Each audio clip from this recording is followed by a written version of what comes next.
Welcome back, everybody. So as you can see, I'm on top of a roof right now and we're all dried in. We got the drip edge, ice and water, and this felt, and the guys are starting to shingle. So we'll get close right now, zoom in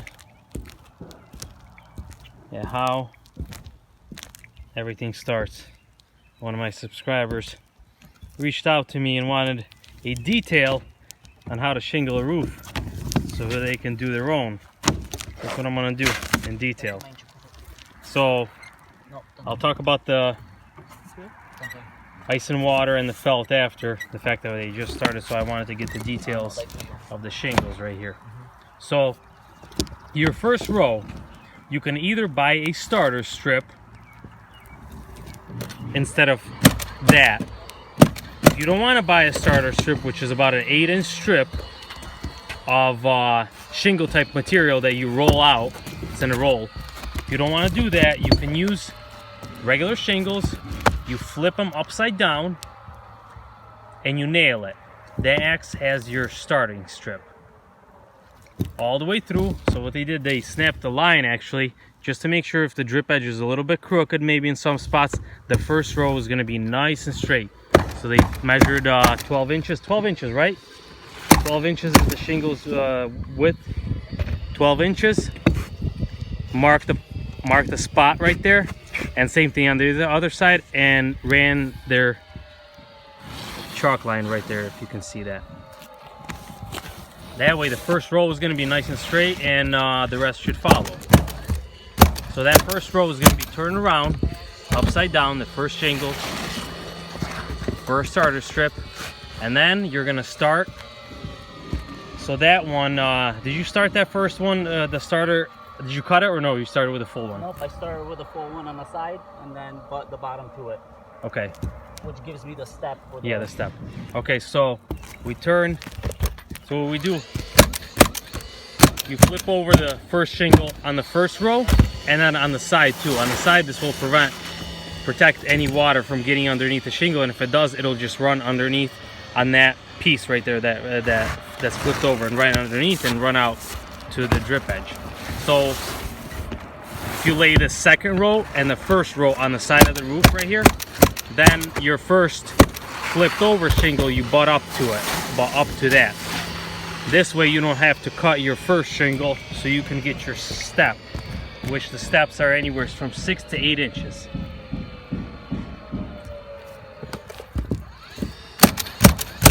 Starting row right there. So that little piece right there is 6 inches, about 6 inches. Then you put the first one, and you put a full one on. So I'll go from this side and show you how it comes out. So there you go, there's the steps. This step right here, each step has to overlap 6 to 8 inches, at least 6 inches. This way any water that comes in, it runs on the shingle on the bottom and runs out. If you get too close, if you go 4 inches, there is a possibility of water getting in and freezing there, and then getting in between the seam and getting to your ice and water, which is not the end of the world. Hopefully it just goes right through on the bottom. But you do put nails in these shingles, you do put nails in the roof, so if there is a little hole, water can find that hole. So you want to make sure that your 6 to 8 inches steps. This will prevent any water, even any directional rain that might come.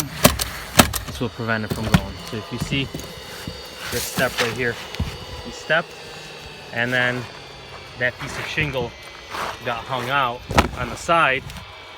So what he does is just puts another shingle up against that one just for a straight edge, and uses a hook blade. See that hook blade? What that looks like. It's not a straight blade, it's a hook right there. And cuts that shingle like butter, especially when it's nice and warm like it is right now. So same thing right there. He steps 6 to 8 inches, nails, pulls that shingle, gets the straight one,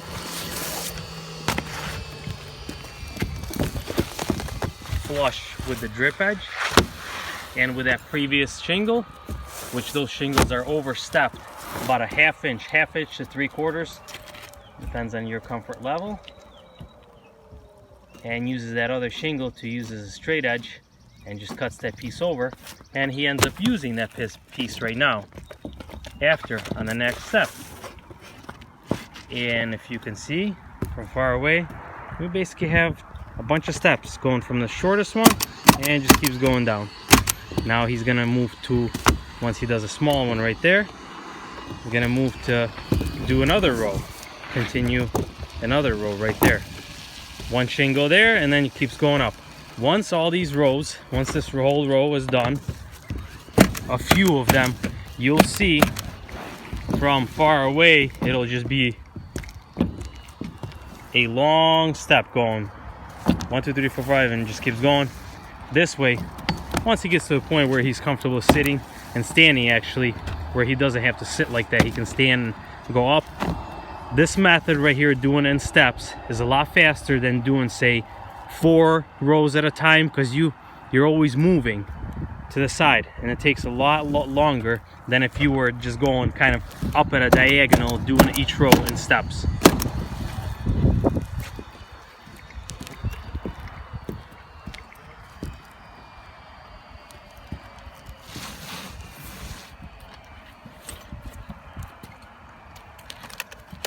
Is that the DeWalt? Uh-huh. Is it hitting hard enough? Oh yeah. And it's not going through? I adjusted it. Oh, you can adjust that one? Yep. So that's a new type of gun right there. Normally it's compressors, which they'll probably start using later, but that's a new gun right there. It's a DeWalt roofing nailer, battery operated. That way you don't have any hoses running between you and you don't have to step on them and fall off a roof, right?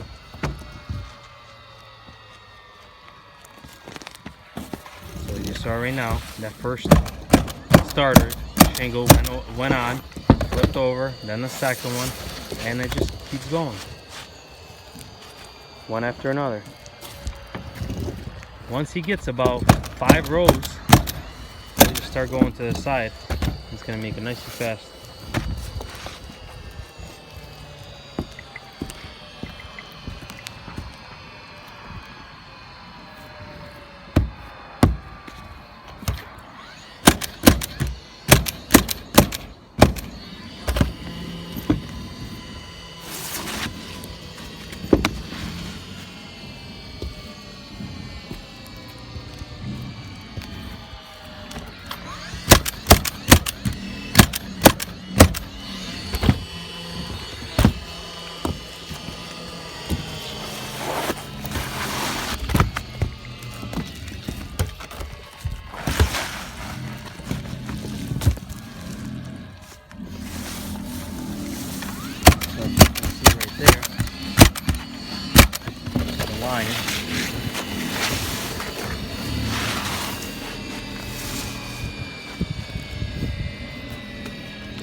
These are architectural shingles.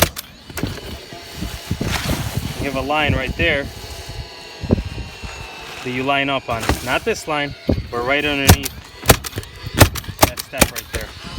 Let me get out of the way.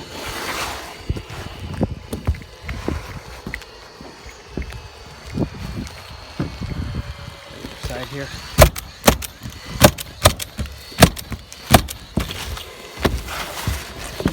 So you're lining up on that edge right there. See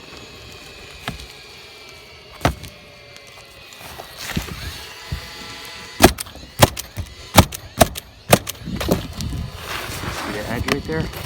Watch him line up. Yep, that's that edge. And then he nails. These particular line of shingles have even lines for where you nail. And it has a reinforced strip right there. That way, if your pressure's set too high, you're not gonna nail through, and then have to caulk each hole. And then when high wind comes around, you'll find out if your shingles were nailed good or they went right through, because your shingles will come right off with a high wind.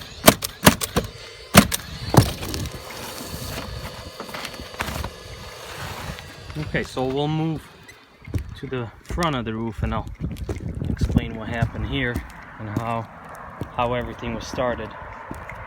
So, as you remember from the previous video, when the OSB was on the sheathing, everything was exposed. So what they did first, they went through with that drip edge. That's extra wide drip edge, 4 inches on that side and actually 1.5 inches overhanging on the fascia. They ran the drip edge right there first, all the basically horizontals, and then 2 rows worth of ice and water went underneath the drip edge. So the verticals they didn't run. First they did the horizontals. I guess we'll go over here and show you from here, maybe better. So they did the horizontal, and then they started laying their ice and water. Ice and water here in New York State is 2 rows of ice and water. It's a sticky material. Once you stick it on, it's very hard to peel off. So you got to make sure you lay it on nice and level and basically straight. It's good to snap a chalk line sometimes, or just go over 1/2 inch over your drip edge, or do a flush and then actually go over with 1/2 inch with the shingles when you do the shingles. I prefer doing it that way as opposed to lapping it. That way it's not sagging over the drip edge. You do your first 2 rows of ice and water. You stick that on. It peels off. There's a peel film in the back. Once you line it up, you fold it over. You peel off one end, the top one, as you're doing it. You stick that on. Then you roll over the ice and water, and you peel the other portion off, and you stick it on. So you do 2 rows like this, and then the fact that I have valleys here, they did a valley. One piece, they fold it in half, and then put that in a valley. Same thing, you peel the film back and you peel that, stick that on. And then there's actually, you can't see it right now, but you can see it right there. There's another row of ice and water that runs along the valley here. Or actually no, I think they went actually 1, and then the fact that they overlapped with those two rows, they overlapped to the valley. And then after, you have felt.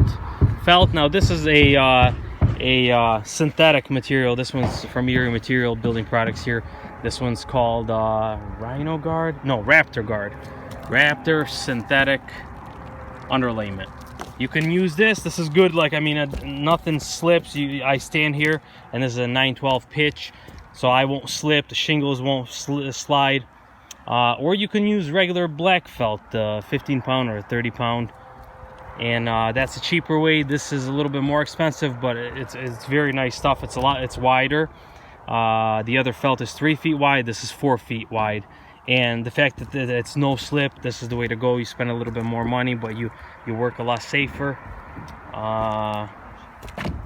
So that's what I decided to go with. These are our shingles. The boom just delivered them, so they offloaded everything onto the peak here. Yeah, so this side they were finishing the valley there with the fascia, so they didn't do that yet. They're working on that, so they just went up to this ridge. But that's how it's done. You saw the nail pattern, 4 to 6 nails. And I'll just show you again those steps right there. Give me a Coke gun! There it is. And this ice and water, this one's less granulated, so it's actually less slippery. There's ones that are more like a film, and then there's others that have more grains on them, more asphalt. Those kind of tend to rub off, and you kind of slide on them. So this one's actually really nice. You can actually sit right there like he's sitting and is not sliding. So that's the first row right there, like I was explaining to you. Upside down shingle, lined it up with that ice and water, put the nails in, and that second one goes butts up against that first row of actually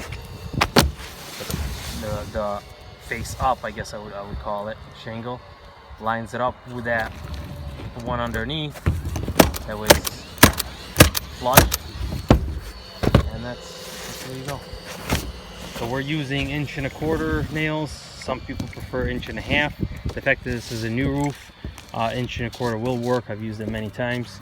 And then for the ridge vent, once we get to the top, we'll use 1¾ to nail the ridge caps on the ridge vent. The ridge vent will nail by hand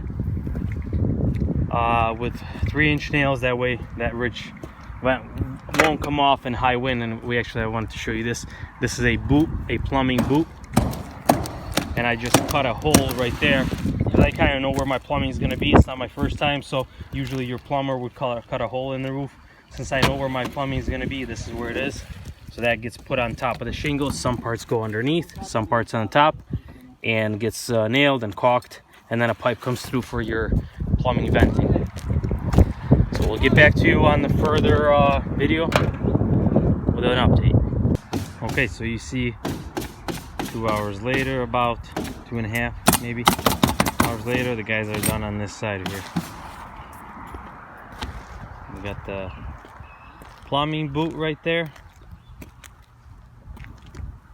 all cut out, shingled around, and they already put the sealant too. That's some clear sealant right there, all the way around underneath. Make sure water doesn't get in there. And there we go on this side. Let's see how straight these rows are.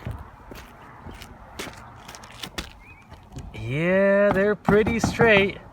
Just a tiny little bit of a curve, which you're gonna have, but man, they're pretty straight. I've seen some horrible ones. These are very nice. Okay, so we're going to the front, and on this side they already started doing the valley. Be careful, there's some asphalt around here. Okay, so the valley.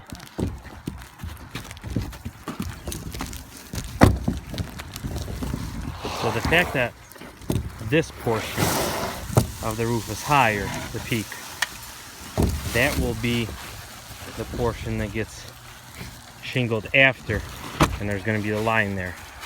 So majority of the water will come from this roof. That is a small roof basically, so that's the portion that gets the valley worked first.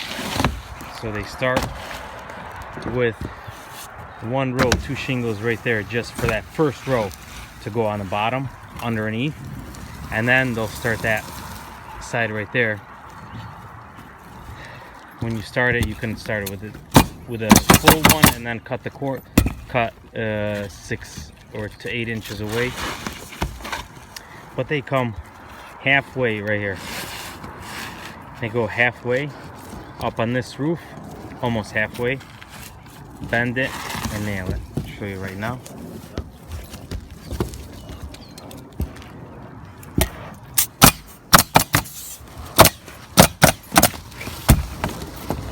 So this way, any water that runs here and underneath, kind of there, won't be able to go underneath this roof.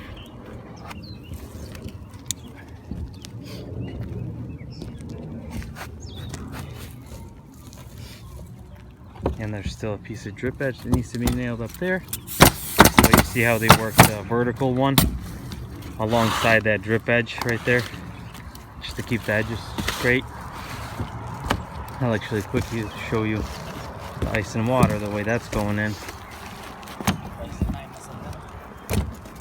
So they did 2 rows of ice and water on the horizontals right there, and now they're going to put this one piece into the valley.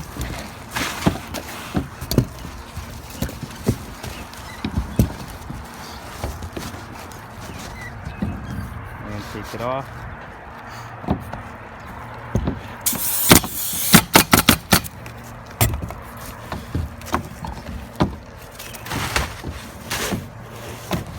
They're gonna peel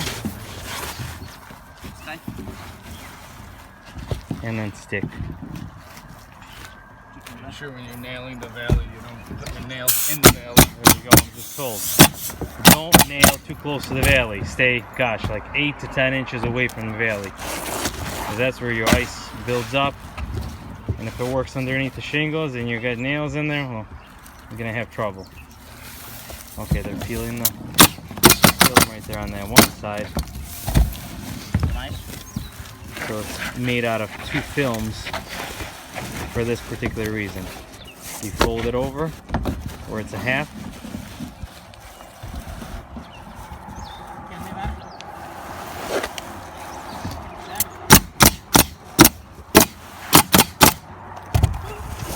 Once that film is removed,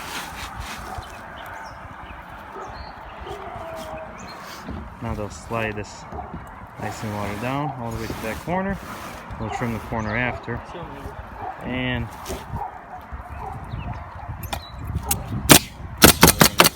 fold it back.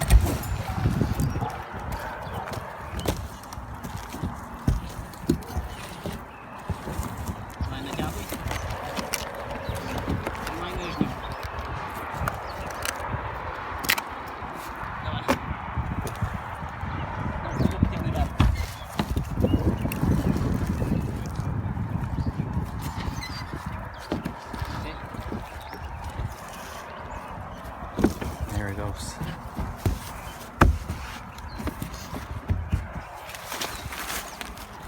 And that's the way you shingle a roof. Stay tuned for the next video. I'll show you the way we're installing windows. I'm doing it right now. I'll do a video probably next day when I'm doing smaller ones. That way I can give you a more in detail look on how to install windows. Thanks for watching, subscribe, and until next time, thank you.